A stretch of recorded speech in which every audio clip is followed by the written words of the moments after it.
네, 오늘 짱탑10은 위즈웨이브 이권희 대표 함께하겠습니다. 어서 오세요. 네, 안녕하세요. 네, 반갑습니다. 반도체의 날이 하루 만에 좀 저물어 버렸고요.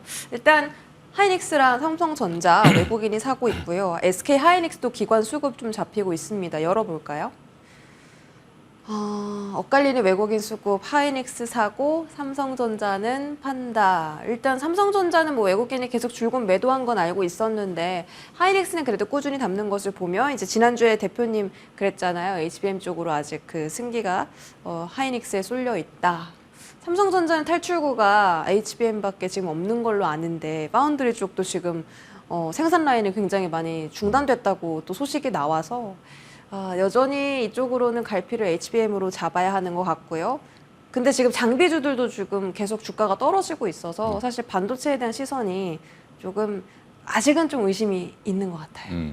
일단 뭐 장비주들은 발주가 나와야지 되는데 일단 지금 그 모건 스탠리에서 투자 확대에 따른 공급 과잉 이렇게 얘기했던 부분들이 이제 비판을 받았던 이유가 삼성전자 하이닉스가 지금 증설을 열심히 하고 있지 않죠. 그냥 디램 라인의 일부에 이제 HBM을 좀 확대시키는 정도지. 그래서 오히려 디램 공급을 좀 생산량을 좀 줄이고 있는 거다라고 보시면 될 것 같고요. 그래서 공급을 줄여서 가격을 좀 유지시키는 그런 정책을 지금 쓰고 있다. 본의 아니게 이렇게 되고 있는 상황이고, 진짜 좋아지려면 디램이라든지 랜드에 대한 투자가 더 확대되면서 장비들이 들어가야 이제 기존의 이제 원익 IPS를 비롯해서 전통적인 장비주들이 좋아질 텐데. 네. 근데 사실은 지금 그쪽보다는 한미 반도체 같이 이제 HBM에 특화되어 있는 장비주들 중심으로만 움직이는 게 사실은 수혜를 받고 있는 게 맞다라고 보시면 되고요. 지금 오늘 또 반도체 왜 이렇게 빠지냐? 뭐 미국 필라델피아 반도체 지수랑 엮여 있다라고 보시면 될 것 같고요. 미국이 또 금요일날 쉬었기 때문에 좀 하락을 했죠. 엔비디아도 한 2% 정도 조정이 나왔고 그런 거에 좀 예민하게 반응을 하고 있다라고 보시면 될 것 같습니다. 그리고 또 하나가 삼성전자가 제가 항상 아쉬워했던 부분이 외국인들의 수급이 변하지 않았다라는 부분. 물론 매도 금액은 줄었지만 순매수로의 전환이 좀 이루어져야 어느 정도 바닥을 잡을 수 있다라고 보는데 일단은 지금 뭐 PBR 기준으로 워낙 바닥권은 한 6만 1,000원 정도 수준이라고 보시면 되기 때문에 역사적으로 봤을 때도 네. 한 1배 조금 넘는 수준인데 1.08배 정도가로 보면 한 6만 1,000원 정도를 보고 있기 때문에 6만 1,000원 밑으로 빠지면 매수하려고 하는 대기세는 굉장히 많다라고 보시면 되고요. 만약에 6만 1,000원을 안 깨고 저는 안 깨고 올라갈 걸로 보고 있지만 또 시장이 또 상황이 안 좋으면 일시적으로 하회할 가능성도 있다라고 보시고 대응을 하셔야 될 것 같고 SK 하이닉스는 이제 18만 원대에서 이제 여기서 이제 20만 원대를 어떻게 가느냐의 문제인데 이 문제도 결국에는 3분기 실적 시즌이 다가오면서 저는 오히려 그때 더 올라갈 가능성이 있다. 그러니까 지금은 없는 분들은 여전히 하락할 때 사셔야 되고요. 있는 분들은 그냥 꾸준히 그냥 홀드 하시는 게 맞다라고 말씀드리겠습니다. 네, 지금 불확실한 상황 속에서 여전히 홀드에 대한 관점을 제시해 주셨고 삼성전자는 6만 1,000원대 대기 수요자가 상당히 많다. 또 하나의 문제는 이제 엔비디아에 대한 후폭풍일 텐데 중국에서 엔비디아 미국 정부에 좀 맞대응을 하듯이 자국산 칩만 사용해라 라는 걸 좀 내놨는데 엔비디아가 그래서 후폭풍을 맞고 국내 반도체가 같이 영향을 받는 건지 아니면 이미 삼성전자가 또 중국에 HBM 납품하고 있잖아요. 네. 그래서 우리 반도체 기업들은 전혀 상관이 없는 건지 궁금하네요. 일단 중국의 지금 삼성전자의 매출에 잡히는 HBM은 이제 2E 뭐 이런 버전인데 예전 버전들 3세대, 4세대 버전, 3세대 버전들이죠. 이 버전들은 여전히 중국 쪽으로 많이 나가고 있는데 만약에 제재하게 되면 이것도 못 팝니다. 예, 그래서 삼성전자한테 더 타격이 더 있을 수 있고요. 또 하나가 이제 그렇다고 해서 물량은 그렇게 많지 않기 때문에 사실은 조금 더 지켜보셔도 될 것 같고 그러니까 삼성전자나 하이닉스나 중국에 대한 수출 규제 이런 것들을 하면 사실은 뭐 포지션이 워낙 높았기 때문에 그 영향은 더 거의 다 받았다라고 보시면 될 것 같고요. 중국과 미국과의 관계는 앞으로 뭐 지속적으로 계속 안 좋겠죠. 당분간은 서로 견제할 수밖에 없는 상황이고 AI 산업이라든지 반도체 산업을 규제하는 자체가 결국에는 국가 안보와 직접 연결되어 있고 앞으로 향후 이제 국가 전략에 대해서 서로 보안과 이제 이런 것들과 다 연동되어 있기 때문에 전략적으로 지금 중국을 반도체부터 제재하기 시작해서 AI 산업까지 같이 제재하는 걸로 보고 그러면 엔비디아가 중국 매출 비중은 점점 줄어들 수밖에 없고요. 대신에 이제 그거를 다른 데서 메꿀 수 있느냐 없느냐가 중요한데 엔비디아는 중국 매출을 비중을 줄여도 다른 데서 충분히 다 만회를 할 수 있는 구조를 갖고 있기 때문에 엔비디아 걱정은 안 하시는 게 맞을 것 같고요, 당분간은. 그리고 이제 관련된 우리나라 이제 HBM, 그러니까 하이닉스 같은 경우는 HBM을 중국에다 납품할 정도까지 여유가 안 됩니다. 지금 다 엔비디아에 거의 몰빵하고 있기 때문에 그쪽으로는 저가 제품을 납품하지도 않고 있기 때문에 오히려 좀 자유로운 거는 SK 하이닉스나 HBM 쪽에서는 이렇게 말씀드리겠습니다. 네. 지금 또 궁금한 부분이 생겼는데 딱 두 개로 여쭤볼게요. 첫 번째로는 이제 떨어지는 이유와 두 번째로는 강력한 상승 재료를 여쭤볼 텐데 첫 번째 떨어지는 이유는 반도체에 지금 딱히 막 큰 악재랄 게 또 없잖아요. 마이크론도 실적 잘 나왔고. 근데 그냥 지수가 떨어져서 같이 눌리는 건지 그게 일단 궁금해요. 수급 문제인가요, 반도체? 뭐 오늘은 이제 일본 영향이라고 보시면 되고요. 이제 오늘은 일본 영향. 걱정을 했던 부분이 이시바 시게루 씨가 당선이 되고 나니까 아베노믹스를 반대했던 분입니다. 예전부터. 네. 그러니까 돈을 무작정 풀면 안 된다라고 했던 분이기 때문에 그러면 이제 일본이 돈 풀기를 중단하고 금리를 인상할 거다. 그럼 엔화가 강세로 가지 않겠냐? 그러면 또 엔캐리 트레이드 청산 얘기가 또 나오고 그런 부분들이 같이 엮여 있다라고 보시면 되고요. 여전히 걱정했던 대로 그게 영향을 주면서 중국 증시가 오늘 호황임에도 불구하고 일본의 영향으로 빠지고 있다. 우리나라가 지금은 중국의 매출 비중이 여전히 수출 비중이 높긴 하지만 이제 점점 줄어들고 있는 추세고 미국으로 이제 뭐 더 많은 포지션이 있기 때문에 가고 있기 때문에 일본과 미국과 동조화 현상이 계속 이루어지고 있는 상황이고 네. 거기에 이제 지금 일본의 그 총재가 그러니까 자민당 총재가 바뀌어서 총리가 이제 이시바 시게루 씨가 될 텐데 그렇게 되면 당분간은 좀 금리를 인상하고 엔화 강세 기조로 가지 않겠냐라는 우려가 반영된 건데 사실은 근데 그분이 그렇게 주장을 했었어도 총리가 돼서 바로 그렇게 할 수가 없죠. 그동안 이제 그러면 엔화를 찍어내던 방식 그럼 적자를 해소해야 되는데 지금 들어오고 있는 수입의 세수의 70% 정도, 그러니까 쓸 돈의 예산의 70% 정도만 세금으로 들어오고 있고 30%를 지금 채권을 찍어서 쓰고 있는데 근데 그거를 줄이려면 세금을 올려야 됩니다. 네. 그래서 법인세 올린다고 막 하던데. 네, 근데 세금을 또 올리게 되면 또 반발이 생겨서 또 지지율이 떨어지겠죠. 그러면 오랫동안 총리를 못 할 수도 있고 일단, 네. 여러 가지가 있기 때문에 아직은 그냥 우려 정도로 보시면 될 것 같고요. 이제 그분이 총리가 돼서 실제로 그렇게 바로 강력하게 드라이브 걸기는 좀 어려울 것 같다. 그러면 네. 오늘 반도체의 하락은 일단 일본 증시 영향이라고 보고요. 네. 그렇다면 반대로 반도체를 정말 강력하게 이런 다 뭐 리스크에도 끌어올려줄 수 있는 강력한 재료는 어떤 게 있을까요? 결국엔 실적일 텐데 결국엔 지금 제가 아빠 대신 엄마 사자라고 말씀드렸던 이유도 하이닉스가 지금 대부분의 전문가들이 삼성전자보다 하이닉스가 지금 반도체 분야에서 실적이 더 잘 나올 거다.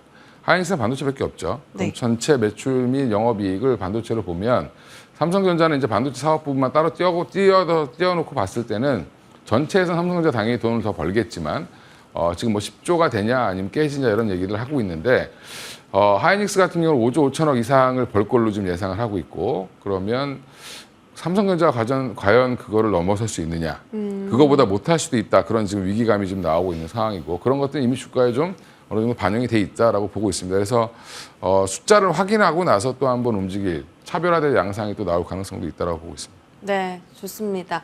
일단 실적이 가장 중요한 재료일 수 있다라고 하셨고요. 자, 지금 중국 증시에 대한 시선이 정말 뜨겁거든요. 아까 시세 급변 종목에서도 저희가 확인을 했는데 중국 관련 ETF 상품들이 1위부터 10위로 도배를 했습니다. 이게 지금 하단에도 나가고 있는데 중국 관련주로 수급이 몰릴까? 뭐 중국 관련주라 하면 중국 그 기업들도 있겠지만 뭐 화장품부터 원자재, 철강, 뭐 화학 많잖아요. 이쪽의 섹터의 도약은 어떻게 보세요? 주로 이제 뭐 그 좀 무거운 경기 민감주들이죠. 이제 네. 시크릿 종목들, 화학이라든지 뭐 철강 뭐 이런 종목들은 생각보다 반등은 나오지만 추세 상승은 나오기 어려울 걸로 보고요. 왜냐하면 여전히 중국과의 경쟁이 심하고 아무리 경기 부양을 한다 하더라도 문제가 될 수 있고요. 오히려 지금 철강 가격이 올라갈 거다라는 기대감 때문에 조선주는 오히려 지금 악재를 맞고 있는 상황이고 그러니까 전반적으로 지금 유틸리티나 좀 무거운 쪽은 생각보다 주가도 무거울 수 있다라고 보시는 게 맞고요. 지금 경기 부양책을 지준율을 0.5% 인하하면서 190조 가까이 우리나라 돈으로 190조 가까이 돈을 유동성을 더 푸는 건데 지금 이제 시진핑 주석의 말 한마디에 이런 것들이 움직이고 있고 또 하나가 지금 상하이가 또 지금 소비 쿠폰을 풀겠다. 우리나라 돈은 거의 뭐 어마어마한 돈을 풀던데 네. 예, 그게 경쟁적으로 베이징, 텐진 뭐 다 풀 겁니다. 그럼 주요 이제 그 서부 해안의 도시들, 주요 도시, 일선 도시들 중심으로 소비 쿠폰을 풀기 시작하면 경기가 소비 경기가 확 살아날 거라는 그런 기대감이 반영되고 있는 중이고요. 그럼 오히려 중국 관련된 소비재를 보시는 게 더 빠르다라고 생각하고 있고 그래서 화장품이라든지 뭐 오늘 많이 올라오는 브랜드 엑스 코퍼레이션 같은 중국 진출 기업들 이제 막 진출하려고 하는 기업들 진출해서 뭔가 성과를 내야 되는 기업들 입장에서는 오히려 호기를 맞는 거죠. 그래서 그런 기업들이 더 강한 이유가 네. 거기에 있다라고 생각하시면 될 것 같고요. 반면에 면세점이라든지 이쪽은 좀 보수적으로 보셔야 됩니다. 왜냐하면 면세점 매출은 작년 대비해서도 거의 뭐 코로나 직전 대비해서는 반토막? 예, 작년 대비해서 한 25% 감소했고요. 내방하는 외국인들은 점점 많아지고 중국인들도 이번에 이제 국경절 연휴에 맞아서 한 12만 명 정도가 온다라고 하는데 그게 예전과 좀 다른 패턴을 보이고 있다. 뭐 단체 관광객보다는 주로 가족 단위 중심으로 이제 여행을 더 많이 오고 있고 그러다 보니까 뭐 카지노라든지 면세점보다는 지금 일반 소비자가 좋고요. 올리브영이 얼마 전에 발표된 기사를 보니까 올리브영이 올해 그 구매한 외국인들을 조사해봤더니 네. 예, 방한한 외국인들 중에 6명, 10명 중에 6명, 그 다 올리브영 60%가 가서 사요? 60%가 올리브영 가서 구매를 했다. 명동 올리브영 가면 진짜 외국인 많아요. 예, 그래서 제가 명동 자주 다니는데 네. 명동이나 그쪽 도심권에 가면 젊은 여성분들이 자기 키에 거의 허리만큼 오는 캐리어를 들고 다닙니다. 근데 그 캐리어를 왜 자꾸 그렇게 들고 다니나 호텔을 이동하나 처음에 그랬는데 다 올리브영 가나요? 예, 거기 가서 사갖고 오는 겁니다. 예, 줄도 그래서- 길어요. 개사다는 줄도. 예, 그래서 저도 몇 번 가봤는데 네. 제가 사고 싶은 걸 못 사겠더라고요. 그래서 사람 구경만 많죠. 하다가 사람 구경만 하고 나왔는데 그 정도로 지금 소비 패턴이 바뀌면서 오히려 수혜주가 CJ 아니냐 이런 얘기가 지금 나오고 있고요. 주 CJ가 지금 올리브영이 이제 엄청난 이익을 가져다 주고 있기 때문에 네. 사실은 주 CJ도 지금은 뭐 자리는 좀 나쁘지 않은 것 같습니다. 그래서 이번 국경절 연휴와 그다음에 거기에 맞춰서 나온 경기 부양책 때문에 지금 중국으로의 관심이 갑자기 증가하고 있는 네네. 예, 그런 중이다라고 보시면 되고요. 기존에 우리나라의 내안에서 이제 방안에서 이제 쓰는 분들은 거의 패턴 비슷합니다. 지금 보면 다 그냥 올리브영 가고 간 사람 중에 60%는 사고 예, 그것도 매우 많이 사고 예, 그래서 매출도 거의 지금 어마어마하게 증가하고 있기 때문에 그런 부분들을 좀 확인해 보시면 좋을 것 같고요.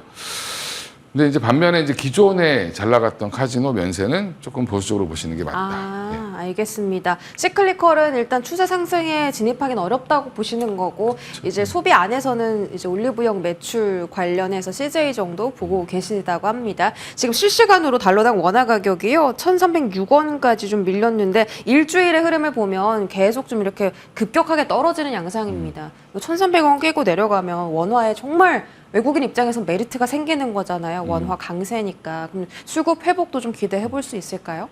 원화 강세가 서서히 돼야 되는데 너무 갑자기 급격한가요? 급격하게 돼서 그런 부분도 이제 엔화의 영향을 좀 받았다라고 보시면 될 것 같고요.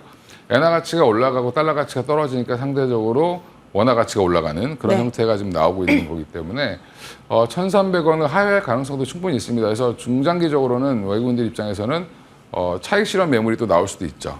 1,400원대 샀던 것들에 대한 차익 실현이 나올 수도 있기 때문에 물론 이제 강세로 간다고 해서 계속 좋다 이렇게 보시는 게 아니라 그 타이밍에 맞춰서 보실 필요가 있고요. 지금은 오히려 원화가 갑작스러워 이제 급격한 강세가 생각보다 외국인들이 더 매도를 할 가능성이 있다라고도 보시는 게 맞다. 네, 새로운 관점이네요, 그건 또. 예, 그러면 이제 그러고 나면 또 이제 손바뀜이 되고 다시 또 원화 강세가 추세적으로 나올 것 같으면 네. 다시 한 번 더 들어오겠죠. 그러니까 추세를 만드느냐 여부가 되게 중요할 것 같은데 미국이 금리를 내리는 과정이기 때문에 달러는 뭐 필연적으로 약세로 갈 수밖에 없는 과정이고 그렇죠. 그러면 중장기로 들어오는 외국인의 자금들은 오히려 지금을 기회로 생각하고 더 들어올 가능성도 있습니다. 그래서 결국에는 이제 우리나라 펀더멘탈이 얼마나 받쳐주느냐, 삼성전자가 얼마나 역할을 해주느냐가 더 중요하겠죠. 알겠습니다. 자, 지금 2차 전지로 좀 넘어가 볼 텐데요. 뭐 에코프로머티나 포스코홀딩스 오늘 기관이 좀 사고 있습니다. 이번 주 수요일에 테슬라의 그 인도량이 발표가 되고 3분기 인도량이요. 중국 쪽에서 많이 늘었을 거다라는 예측 때문에 지난주 2차 전지가 좋았잖아요. 로보택시 공개도 이제 앞두고 있어서 2차 전지 쪽에 대한 수요가 기대가 되고 뭐 잠깐 1분기에 꺾였다가 다시 2분기부터 완만하게나마 상승하는 그림이 좀 나오긴 하는데 2차 전지가 10월 달에 좀 주인공이 될 수 있을까요? 단기적으로는 주인공이 될 수 있다고 보고 있습니다. 그래서 한 11월 중순 정도까지, 그러니까 대선 전까지는 네. 생각보다 좀 올라갈 가능성이 있다고 보고 있고요. 그 이유는 3분기 실적 발표에 대한 기대감이 있는 종목들이 있습니다. 뭐 포스코 퓨처엠이라든지 뭐 LG엔솔도 어느 정도 생각보다 기대치가 워낙 낮기 때문에 잘 나올 가능성이 있다고 보고 있고요. 그 외에도 지금 모멘텀 면에서 보면 오늘은 CATL이 또 공장이 주말에 또 불이 났죠. 예. 예, 그러면서 CATL이 1위 기업인데 불이 나면 반사 수익으로 바로 생각할 수 있는 게 사실은 LG 에너지 솔루션인데 구체적인 피해 상황 전해지지 않았는데 보도된 거 보면 피해 생각보다 크지 않다. 뭐 이렇게 얘기하고 있습니다. 뭐 일부 공장의 뭐 전체 생산량에 비하면 네. 미미하다라고 얘기하는데 그렇게 얘기를 해야 되겠죠. 그렇게 얘기하지 않으면 좀 안 되겠죠. 네, CATL에서 우리 난리 났습니다 이렇게 얘기는 안 할 겁니다. 그렇죠. 그렇게 보면 뭐 여전히 피해 사항은 좀 집계를 해봐야 될 것 같고요. 향후에 이제 생산 데이터라든지 이런 거 보면 나중에 나올 텐데 지금 일단은 남의 집에 안 좋은 일이 우리 쪽에 호재로 작용하면서 더 올라오는 모습을 좀 보여주고 있고요. 여전히 근데 모멘텀은 살아있지만 저는 11월 전까지 보시고 불확실성 해소되고 나서 다시 한번 또 기회를 줄 수 있다. 그러니까 지금 굳이 없는 분들은 너무 이렇게 뒤늦게 따라 들어가시기보다는 좀 조정 나올 때 매수하셨다가 조금 일부 올라오면 조금 정리하는 트레이딩 관점으로 여전히 접근하시는 게 맞을 것 같습니다. 2차 전지가 또 반등하는 게 반도체가 이제 주도권을 뺏기다 보니까 2차 전지가 올라가는 것도 있잖아요. 이제 10월 달에 승기는 반도체보다는 2차 전지일까요? 그쵸, 워낙 이제 지금 반도체에 대한 시선 좋게 보시니까. 지금은 뭐 단기적으로 이제 중국 관련 중국 경기 부양책이라든지 그다음에 2차 전지의 반등 이런 것들이 더 좋아 보이기 때문에 일시적으로 자금이 그쪽으로 쏠릴 가능성이 있고요. 반도체는 조금 긴 흐름으로 너무 지겹죠, 사실은. 그 이슈가 저도 여기 나와서 매번 얘기하는 것 같은데 그렇게 워낙 거론이 많이 되다 보니까 사실 사람들이 별로 그렇게 신선하게 생각을 하지 않는 것 같습니다. 지루합니다. 예. 그런 부분들 좀 있고요. 그래서 뭔가 자극적인 뉴스가 안 나오니까 사실은 조금 흐름이 약한 흐름을 좀 이어가고 있다고 보시면 되고 바이오도 한동안 좋다가 10월 들어서는 거의 지금 9월 말 조용해요. 들어서는 좀 네. 조용하죠. 그런 부분들처럼 결국에는 올라가는 종목이 마냥 올라가는 게 아니다. 항상 시장은. 그래서 관심이 어디에 쏠리느냐에 따라서 특히 기관들 자금은 되게 빨리빨리 움직입니다. 단기죠. 예, 그래서 외국인들이 전반적으로 흐름이 어떻게 가져가는지를 조금 더 보시는 게 큰 흐름은 더 좋게 파악할 수 있을 것 같습니다. 알겠습니다. 위즈웨이브 이권희 대표와 함께했습니다. 대표님 말씀 고맙습니다. 예, 감사합니다.